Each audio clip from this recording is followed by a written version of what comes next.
Amigos, o Asaf compôs o Salmo 73 e ele falou no versículo 26 algo muito sério aqui.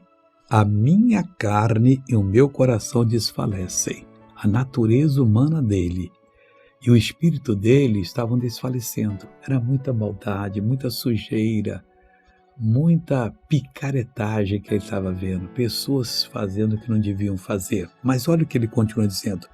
Mas Deus é a fortaleza do meu coração e a minha porção para sempre. Não olhe para os maus, você vai cair. Não queira saber do que eles fazem nas trevas, é muito nojento, eu não quero saber disso. Eu quero saber o que eu posso fazer na luz de Deus. Deus vai guardá-lo, Deus vai protegê-lo. A nossa estrada começa quando encontramos Jesus e nunca vai terminar. E Deus vai sempre nos proteger e nos guardar.